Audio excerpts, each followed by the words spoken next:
All right. What's up, everybody? This is JT with TomTom Industries. Just checking in with you guys. It's another Sunday morning. I'm doing my usual spiel where I come up and check the trucks, check fuel, check depth.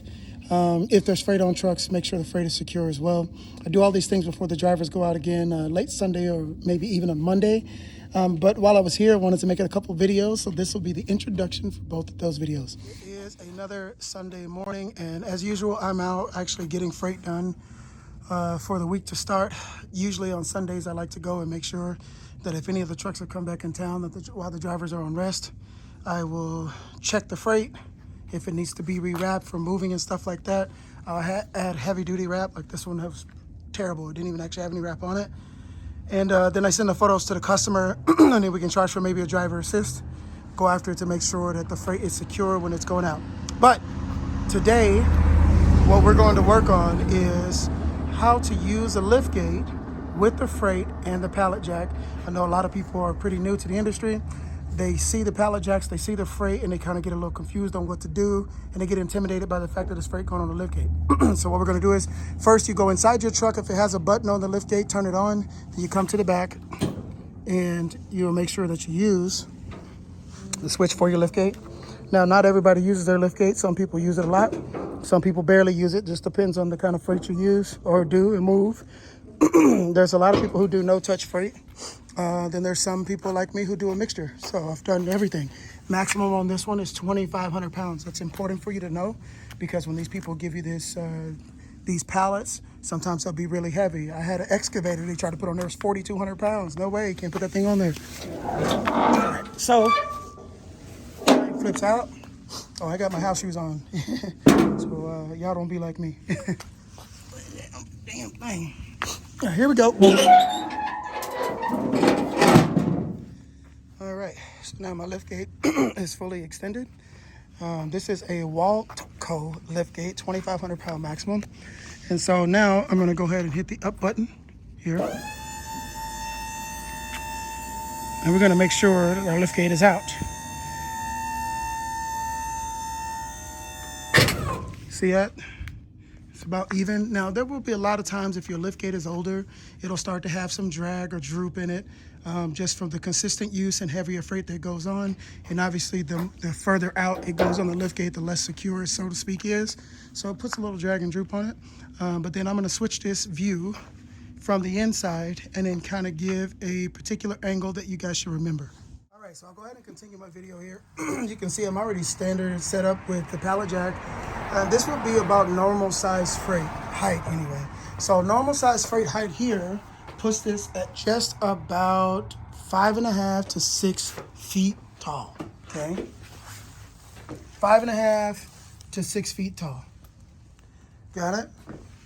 I am 5'10.5". This is just a little bit taller than me. So what I'm doing now is just I'm getting the freight up off the ground so that it's moving.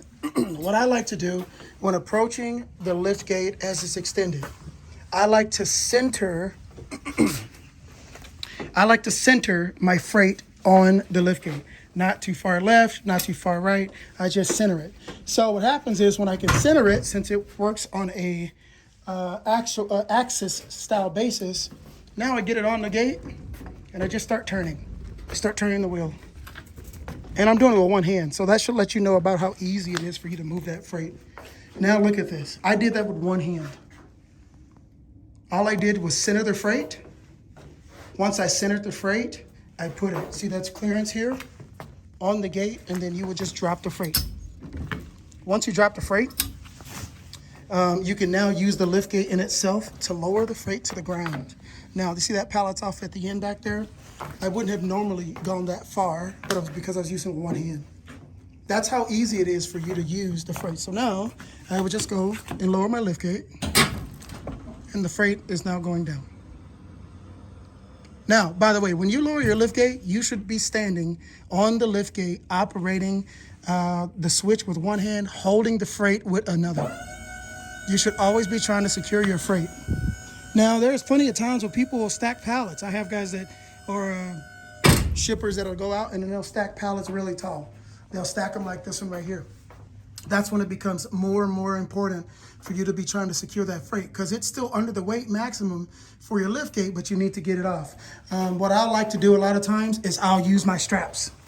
So I'll put my straps on the outside of it and bring it around to me, and I'll be holding the straps with one hand and operating the switch with the other. And if it's tall, I'll hold those straps at the very top, so the freight doesn't tip. So on its way down, it's got me giving it the leverage. But yeah, that's exactly how you would use your lift gate with freight and the pallet jack. And so the same thing when you're putting it on. Now, mind you, again, I'm doing this with one hand.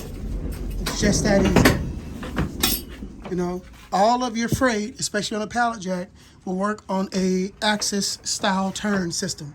So you can maneuver all your freight around from the inside. The other thing I want to say is that you got to be really cognizant of is that when you got freight in your truck and you're moving it around and you're trying to get these pallets from the front of the truck or the middle of the truck, don't be afraid to use the space that's in your lift gate. That's extra 4 to 6 feet of space out there that you can actually go out there, use your zero turn axis, and then put the freight in on the inside. So I hope this was a great tutorial for you guys. I apologize, but usually on Sundays, I just kind of make these videos when I'm bored or when I'm up here doing some extra work. Have a good one.